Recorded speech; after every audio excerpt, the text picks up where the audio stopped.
un tratamiento de estenosis mitral. ¿Alguna pregunta de estenosis mitral? Que es una de las valvulopatías más frecuentes. La mitral, estenosis e insuficiencia, y la otra es estenosis aórtica. Bueno, vamos a insuficiencia mitral.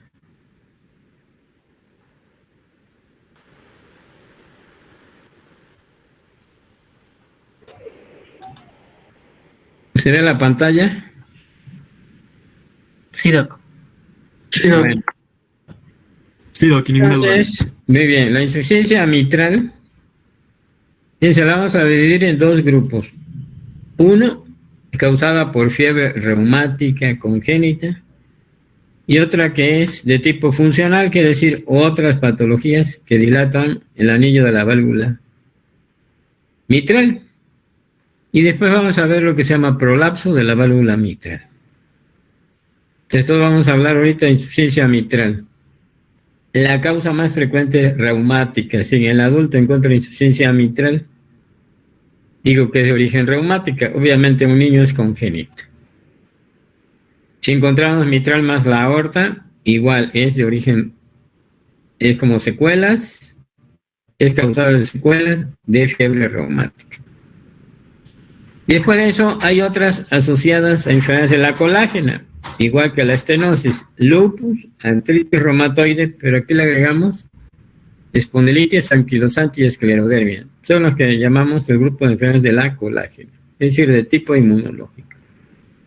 Aparece aquí entonces también puede ser de tipo degenerativo, en pacientes de más de 60 años, por calcificación del anillo valvular. ¿Cuándo puede ser aguda? Cuando se rompe el músculo papilar, en un infarto del miocardio, en un trauma, en una endocarditis bacteriana, y cuando es aguda se manifiesta con edema pulmonar agudo. Y esta deformidad habitualmente es por por fiebre reumática. Posteriormente vamos a hablar de los prolapsos de la válvula mitral, que hay dos grupos. Uno, síndrome de Barlow y degeneración mixomatosa de la válvula mitral. Pero eso lo vamos a ver después de ver insuficiencia mitral secundario, fundamentalmente a fiebre reumática, enfermedades de la colágena.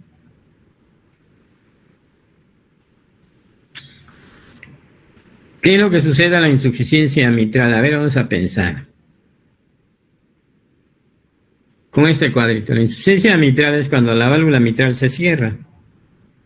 Si la mitral está cerrada, la aorta está abierta.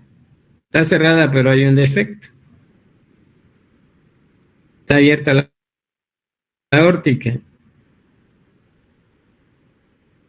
Esto quiere decir que en qué parte del ciclo cardíaco estamos, sístole o diástole.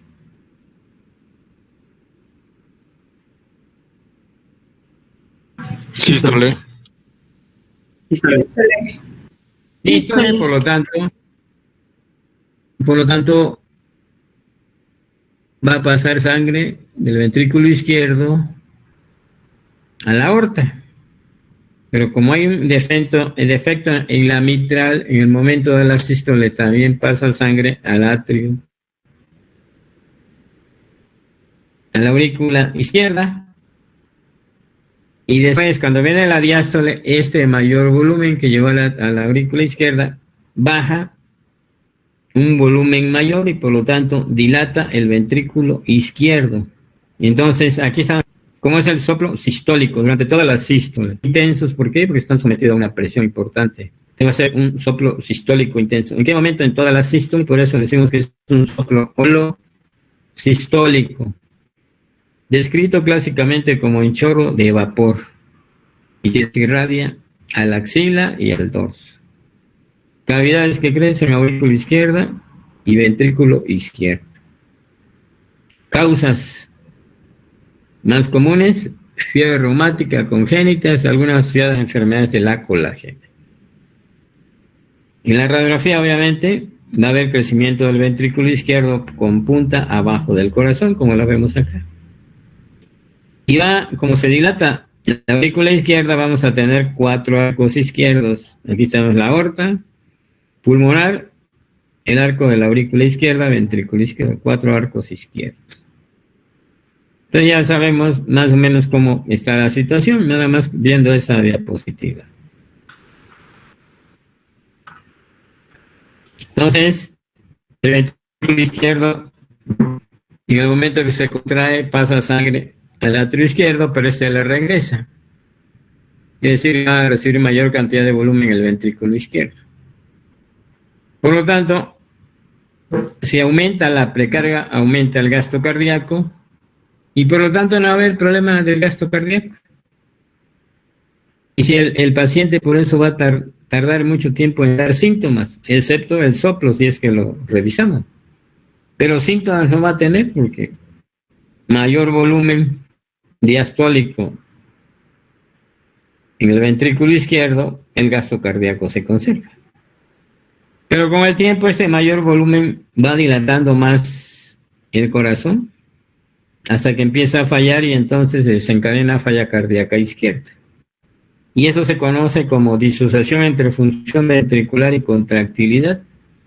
Es decir, ¿por qué no se afecta antes? ¿Por qué no hay síntomas? ¿Por qué no hay gasto cardíaco? A mayor longitud diastólica, mayor tensión desarrollada, mayor gasto cardíaco. Hasta un límite, donde daña la contractilidad. El cuadro clínico asintomático por mucho tiempo. Obviamente, cuando ella tiene insuficiencia cardíaca izquierda, vamos a encontrar datos de hipertensión venocapilar pulmonar, es decir, disnea y congestión pulmonar. Y en ese caso, ya cuando hay falla cardíaca, ya va a bajar el gasto cardíaco.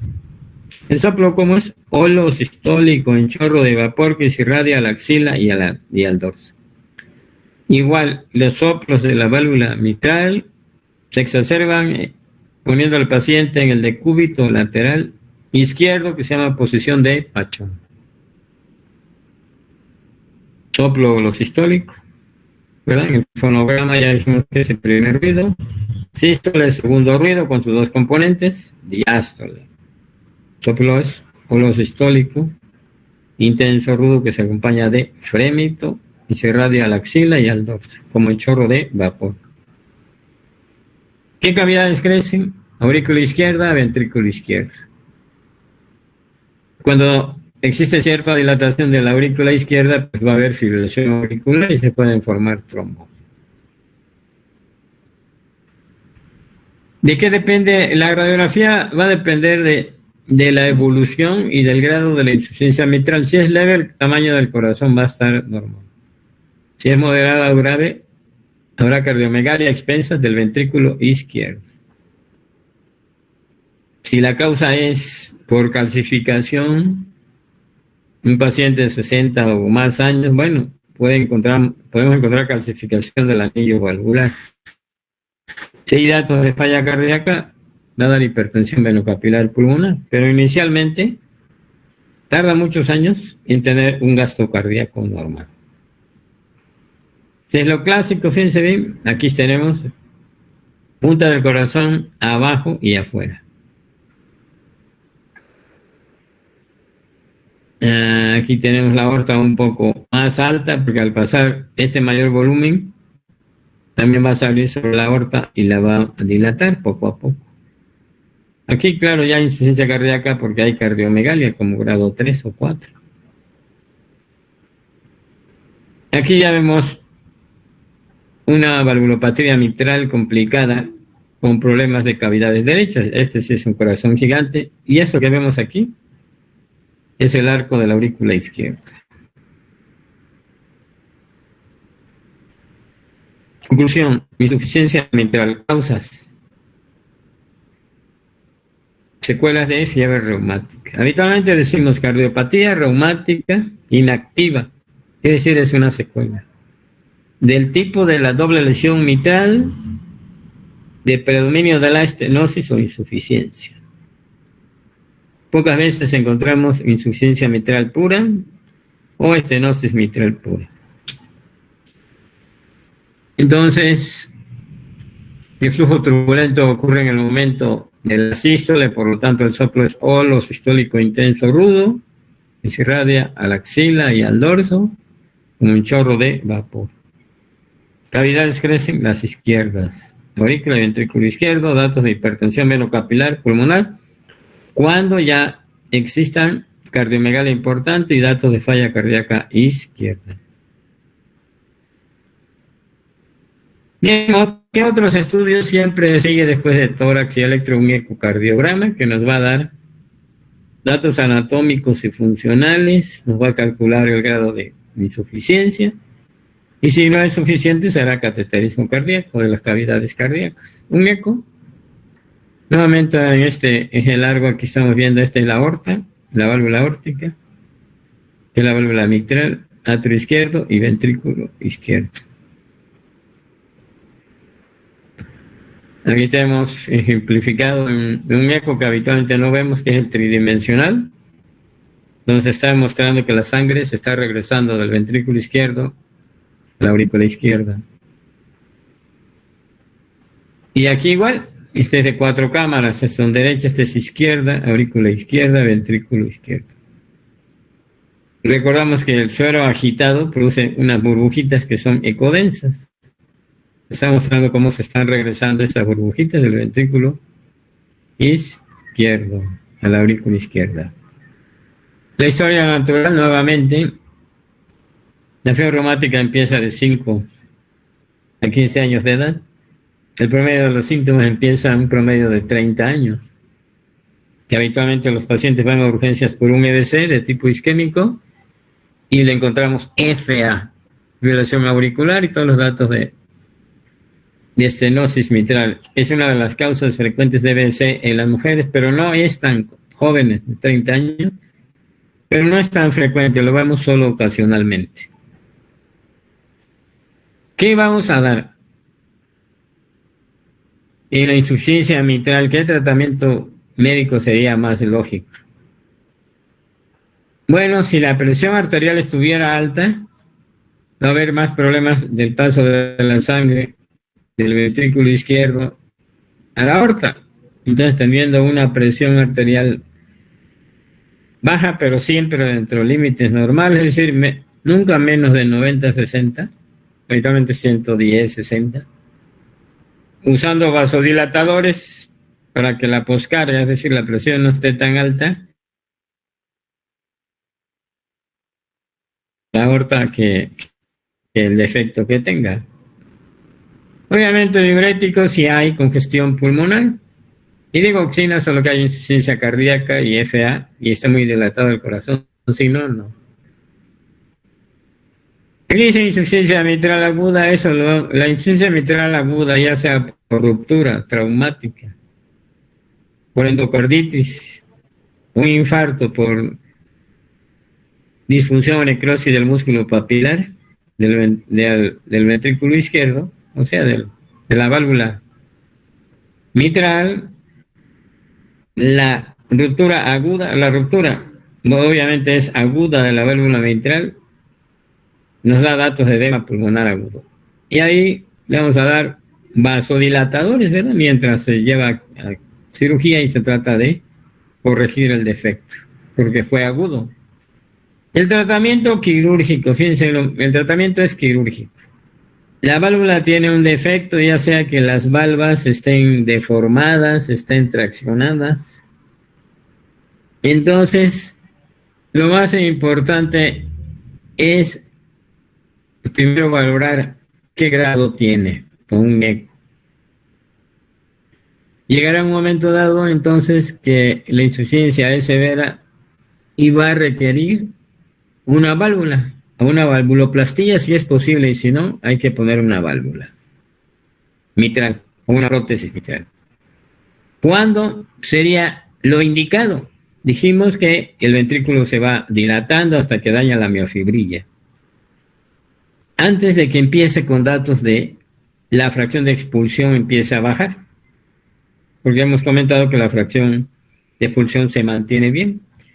Cuando empieza a bajar la fracción de expulsión, ya sabemos que es de 60 a lo normal, fíjense, tan pronto empieza a bajar.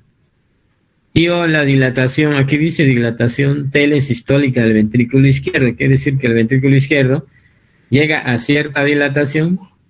Ya hay que, ¿cómo se pueden tomar estos datos con un eco? Igual también nos va a dar la fracción de expulsión. Tan pronto empieza a bajar, hay que cambiar tratamiento quirúrgico, ya sea valvuloplastia o cambiar la válvula. Porque si se sigue dilatando y la fracción de expulsión baja, va a tener falla cardíaca y ya no va a ser posible operarla. ¿Por qué? Porque hay daño a la miofibrilla y al cambiar la válvula el paciente entra en insuficiencia cardíaca aguda y habitualmente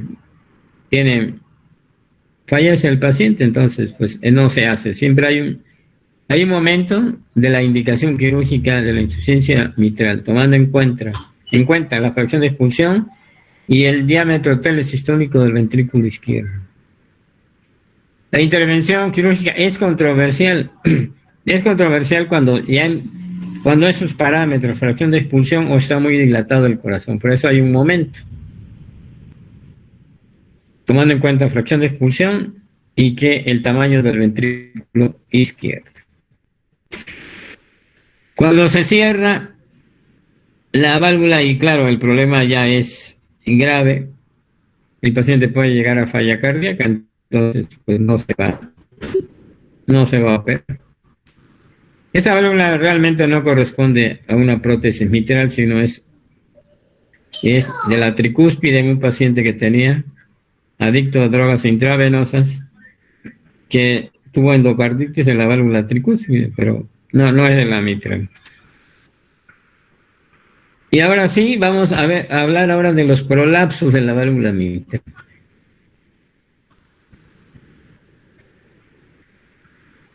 Tenemos dos tipos de pacientes. Permítanme un momentito.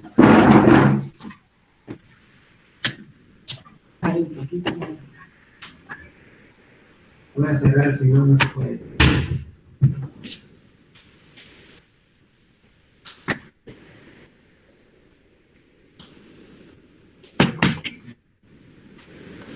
¿Qué es un prolapso de la válvula mitral? Vamos a tener dos grupos de pacientes. Uno que se llama síndrome de Barlow y otro que se llama degeneración mixomatosa de la válvula mitral. Entonces, primero vamos a ver el síndrome de Barlow. Obviamente déficit en la coaptación de las valvas de la mitral. Habitualmente lo vemos, se diagnostica en mujeres jóvenes. La literatura dice 5%, pero en realidad es raro el padecimiento. Puede pasar asintomática y nunca tener ningún problema. Pero lo que nos puede orientar es la asociación con pectum excavatum. Si tienen pectum excavatum hay que investigar si tiene o no. No necesariamente debe de tener. El síndrome de Barlow se conoce como el síndrome de Click-Murmur. Ese murmur es soplo, clic, es un clic de apertura de la válvula mitral. Así se conoce el síndrome del Click-Murmur. Y escuchamos el primer ruido, más o menos a la mitad de la sístole, escuchamos un clic de apertura de la mitral. Quiere decir que cuando la presión sistólica del ventrículo izquierdo es muy importante a la mitad, y esa presión del ventrículo izquierdo hace que la valva, alguna de las valvas mitrales, suba más de lo normal y entonces se prolapsa hacia el atrio derecha, hacia al atrio, es decir, hacia la válvula, hacia la aurícula izquierda. Y entonces suena, por eso es ritmo de tres tiempos. 1, primer ruido. 2, clic de apertura de la válvula mitral. Al abrirse, pues va a haber una fuga, un flujo turbulento y va a haber un soplo. Y después va a haber el segundo ruido. Entonces, 3 tiempos. Primer ruido, chasquido de apertura de la mitral, un soplo sistólico, telesistólico y después el segundo ruido, síndrome de Click-Murmur. ¿A qué se asocia? Es muy fácil. Si hay pectum excavatum, puede o no tenerlo. Es más frecuente en mujeres, pero es raro y puede estar asintomático. En ocasiones estos pacientes pueden tener dolor precordial. Y en el momento del dolor pueden haber extrasístoles, sobre todo ventriculares, relacionados habitualmente con el ejercicio. Cuando hay dolor precordial, en ese momento, si le tomamos un electro, podemos encontrar T negativa en D2, D3 y ABF. Y la insuficiencia mitral habitualmente es ligera y habitualmente no progresa. En caso de que progresara, pues hay que cambiar la válvula. ¿A qué se debe? Se debe a que la cuerda tendinosa está un poco más enlongada. Se enlonga un poquito más de lo normal y por lo tanto no resiste la presión a la mitad de la sístole y se abre un poco. Cuando hay dolor precordial o palpitaciones relacionadas con el ejercicio, habitualmente se le da un beta bloqueador del tipo del metoprolol. Entonces, fíjense, la sospecha clínica es la siguiente. 1. Mujeres, sobre todo que tengan pectum excavatum. Ya con esto está orientando, si a la auscultación le encontramos lo que conocemos síndrome de Click-Murmur, es el primer ruido, sesquido de apertura, un soplo telesistólico o mesotelesistólico y segundo ruido. Hay que hacerle un eco para descartar un síndrome de Barlow. Puede tener dolor precordial o palpitaciones, extrasístoles ventriculares en el momento del ejercicio, sí. Por la tracción que ejerce ese músculo papilar sobre el ventrículo.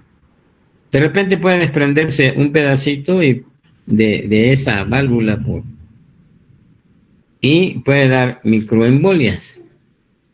Si tiene dolor, en el momento del dolor podemos encontrar una T negativa de rama simétrica, es decir, isquemia subepicárdica en la cara inferior, de 2, de 3 y ABF, que es la cara inferior.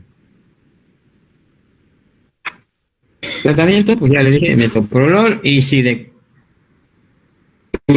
la insuficiencia mitral moderada o grave hay que cambiar la válvula, si no, no. Doctor, Otro tipo, sí. era clic de apertura, después viene el murmur y luego había dicho primero o segundo ruido. No, ¿qué tenemos primero? Primer ruido de cierre de las válvulas, AB. AB. Después a la mitad por la presión se abre la válvula y se prolapsa. ¿Qué se está abriendo? La apertura de la válvula mitral de esa válvula.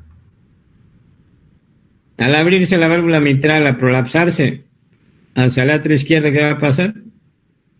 Pues va a ocasionar una fuga de sangre, ¿no? En el momento de la sístole va a haber un flujo turbulento y eso da el soplo. El murmur es soplo. Y después del primer ruido de la sístole, ¿qué ruido sigue? Pues segundo ruido, ¿no? Porque esto es a la mitad de la sístole. Encontramos el primer ruido, clic de apertura, el soplo y segundo ruido. ¿Lo normal? El primer y segundo ruido. ¿Sí? Vamos a ver, vamos a buscar Aquí está. Primer ruido, ¿sí? Quiten esto de este soplo. Entonces abre la válvula mitral ahí y empieza el soplo. Y después que vamos a escuchar el segundo ruido. Por eso ahí encontramos como si fueran 3 ruidos. 1, el clic de apertura, primer ruido, clic de apertura y el segundo ruido. Eso es lo que encontramos. Es raro, realmente en la población general pocas veces lo vemos. Pero sabemos cuál es la característica fundamental que vamos a ver. Pectum excavatum. O sea, hay datos para orientarnos. Ahora, otro grupo de pacientes que tiene prolapso de la válvula mitral, que nada tiene que ver que ver con la que acabamos de ver, lo que se conoce como degeneración mixomatosa de la válvula mitral. ¿En quiénes puede haber esto? Fíjense bien. En un grupo de pacientes que tienen enfermedades hereditarias del tejido conectivo. ¿Cuáles son?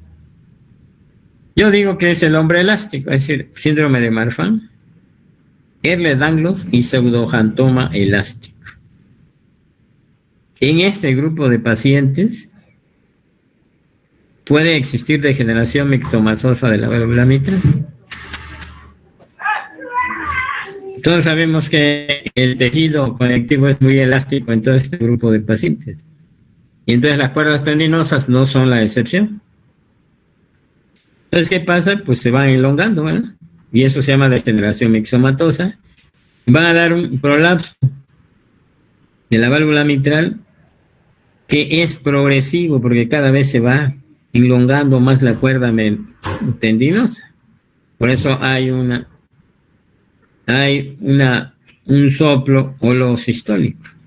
Durante toda la sístole es progresiva y esto sí requiere un cambio de la válvula. Aunque después vamos a ver que esta enfermedad también dilata el anillo de la válvula aórtica. La aorta se asocia a aneurisma aórtico y disección aguda de aorta.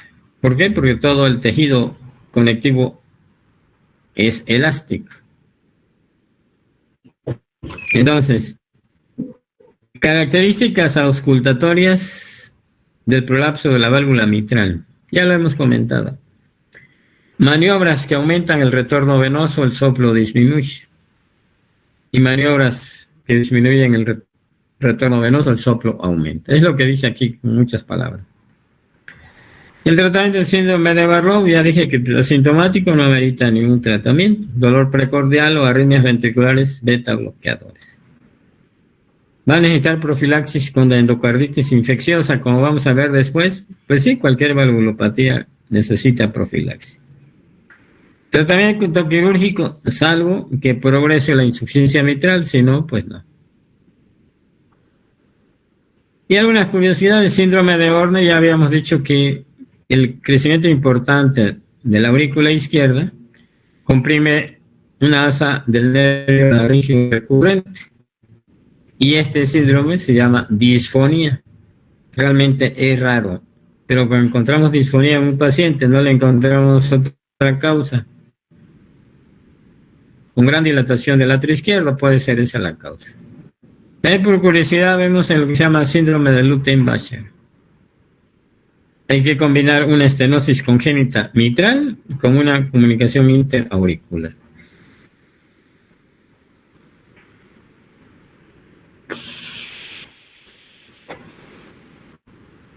Y a ver si alguien me quiere decir la respuesta de esta pregunta. Nada, vamos a ver esta. Dice: femenina de 44 años acude a urgencia por disnea y palpitaciones. La exploración física muestra ausencia de onda A del pulso venoso. La exploración cardíaca es típica de estenosis mitral, ritmo de Durosíger. ¿Cuál de las siguientes respuestas es obligadamente falsa? ¿Tenemos un paciente con estenosis mitral? Sí. Que tiene ausencia de onda A en el pulso venoso. Sí. Y tiene disnea y palpitaciones. Y nos dice, no, entonces tenemos estenosis mitral sin onda A del pulso venoso y que tiene disnea y palpitaciones. ¿Cuál es la manifestación clínica de la estenosis mitral? Disnea progresiva, ¿sí? Pero nos preguntan, ¿cuál de las siguientes respuestas es falsa? ¿Quién me puede decir la primera? ¿El primer tono cardíaco se oye fuerte, sí o no? Sí. Sí, doc. Sí, se oye fuerte. Primer ruido intenso. La intensidad del pulso carotídeo es variable. ¿Sí o no?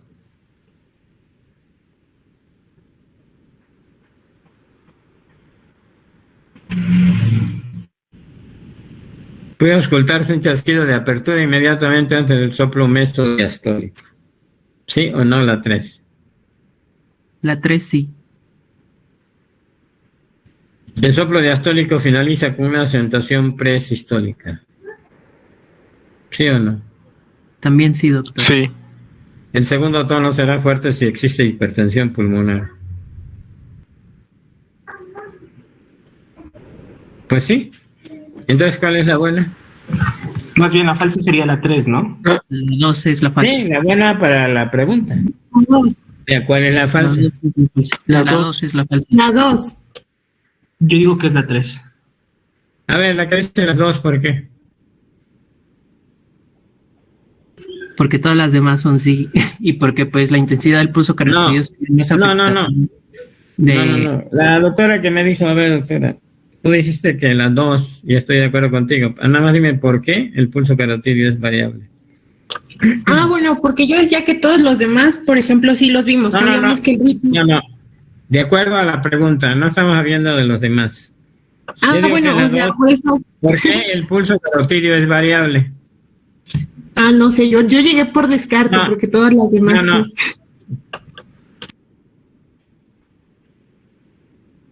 Quiere decir que no aprendimos el ciclo cardíaco. ¿Te acuerdas que le dije que el ciclo cardíaco era importantísimo? A ver, dime la curva de presión de las aurículas, onda A. Aquí está la onda A y la curva de presión de las aurículas. Contracción auricular. Y si está ausente, no hay contracción auricular. ¿Qué le faltaría a la estenosis mitral si no hay contracción auricular?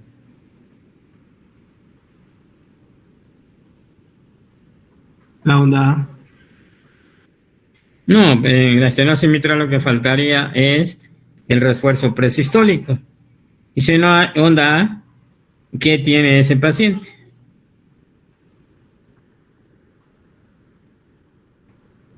Pues tiene una fibrilación auricular. Porque la onda A es la contracción auricular. No se está contrayendo la aurícula. Y al haber una FA, la intensidad del pulso carotídeo es variable. La pregunta es muy sencilla. Porque le dije que tenemos una estenosis mitral con ausencia de onda A. Quiere decir que la auscultación es, en este caso sería primero ruido intenso, sistolenada, segundo ruido, chasquido de apertura y un soplo o un retumbo. ¿Verdad? Un retumbo, pero no había el refuerzo presistólico. ¿Por qué? Porque no hay contracción auricular. Está diciendo que una estenosis mitral con fibrilación auricular. ¿Cómo están los pulsos en la fibrilación auricular? Pues variables. Yo tengo una duda. Bueno. Sí. O sea que el síndrome de Klick-Moore también puede presentarse tanto en la insuficiencia mitral como en la estenosis. No tienes que confundir, doctor. Ajá, es que me confundí con la del número 3. No, hablamos primero de insuficiencia mitral, en la cual el paciente, las causas son fiebre reumática, congénitas, ¿sí? Asociadas a enfermedades de la colágena, etc. 2, hablamos de insuficiencia mitral de tipo funcional cuando cualquier causa dilata el anillo de la válvula mitral. Y aparte, punto y aparte, hablamos del síndrome de Barlow, que se presenta en pacientes habitualmente femeninas que tengan pectum excavatum. Y a la auscultación se auscultan 3 ruidos, llamado síndrome de Klick-Moore. O sea, es un grupo de pacientes distintos. Hablamos también de la degeneración mixomatosa de la válvula mitral en un grupo de pacientes que sufren enfermedades que tienen problemas del tejido conectivo, hereditarias del tejido conectivo, como son Marfan, R-Ganglio y Xanthoma elástico, que ese es otro grupo de pacientes. Sí, ok, gracias. Sí. Son 3 cosas distintas. No es uno solo. Se estudian en insuficiencia mitral porque al final de cuentas hay un soplo de insuficiencia mitral, pero cada uno es por separado. Si te da fiebre reumática, ¿qué te va a dar? Pues insuficiencia mitral. Si encontramos el síndrome de Kurr-Murmur, seguramente es una paciente que tiene pectum excavatum, etc. La auscultación 3 ruedas y un soplito de insuficiencia mitral, pero es por otra situación. Con esto terminamos valvulopatía mitral. No nos daría del tiempo para completar hablar de la estenosis mitral, pero la estenosis aórtica, que tiene la valvulopatía, cada vez es más frecuente, sobre todo la de tipo degenerativo. Entonces esa la vamos a ver mañana. ¿Alguna pregunta sobre insuficiencia mitral? Acuérdense que la fiebre reumática, estadísticamente lo que produce más es insuficiencia mitral, después doble lesión mitral y pocas veces estenosis mitral pura. ¿Qué observamos en la clínica? Habitualmente doble lesión mitral, es decir, hay estenosis e insuficiencia con predominio de alguna de ellas. ¿Qué tan frecuente es? Actualmente es raro, pero sí hay algunos pacientes con valvulopatía, con insuficiencia mitral, sobre todo doble lesión mitral, en tratamiento, y pocas veces vemos algún caso nuevo. Es una enfermedad en el adulto, no es tan frecuente. Claro, si vamos a un servicio de cardio, sí vamos a ver muchos pacientes, porque ahí están concentrados todos. Doctor, nada más para confirmar, en esto de insuficiencia mitral, lo que crecía era el ventrículo izquierdo y atrio derecho. No, ahí no. ¿En qué? ¿En cuál? En insuficiencia mitral. No, mira, más que tratar de aprenderse la memoria es lo siguiente. La insuficiencia mitral, si es insuficiencia, el término de insuficiencia es cuando una válvula se cierra, ¿sí? En el momento que se cierra hay un defecto. Y si es la mitral, ¿en qué momento se cierra la mitral y está abierta la aorta? Pues en la sístole, ¿sí? En el momento de la sístole le va a pasar sangre a la aorta, que es lo normal. Pero la válvula mitral, si estuviera bien cerrada, no pasaría sangre. Y como hay un defecto, pasa a la aurícula izquierda.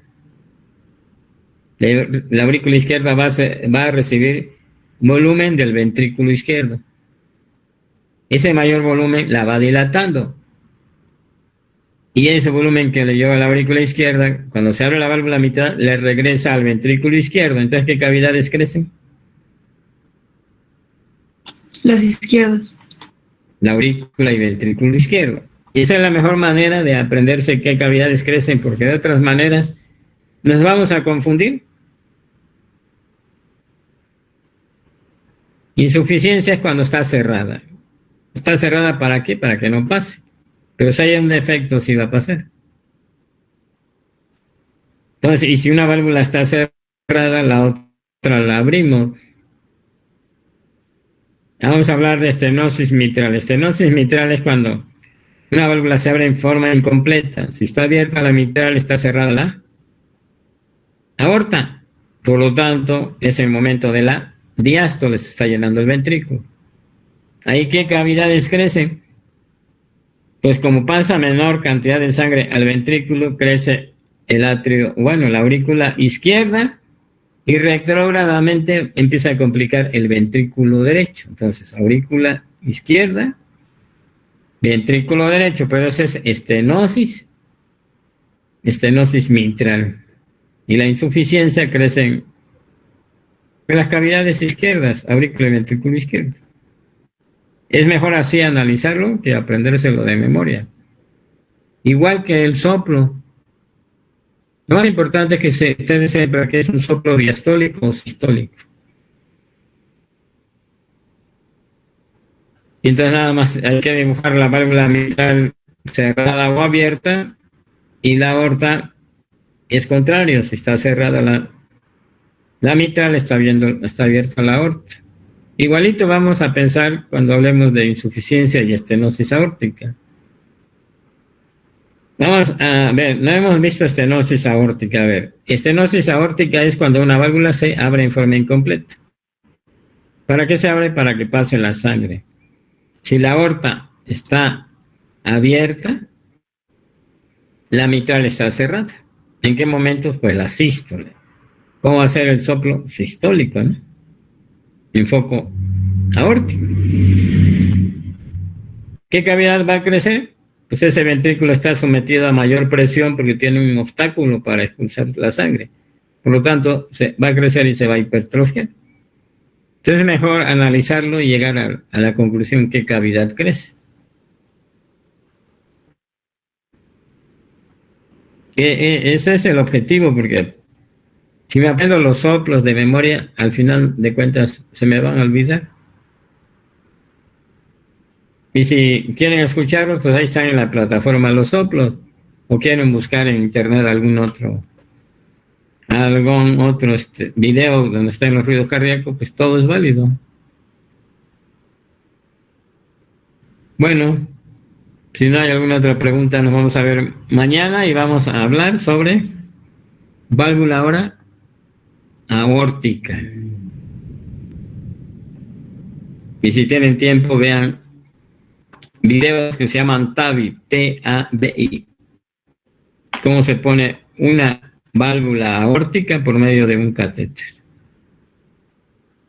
¿Qué es el procedimiento que se está haciendo actualmente cuando es de tipo degenerativo? Hasta mañana. Hasta mañana. Hasta luego, doctor. Hasta luego.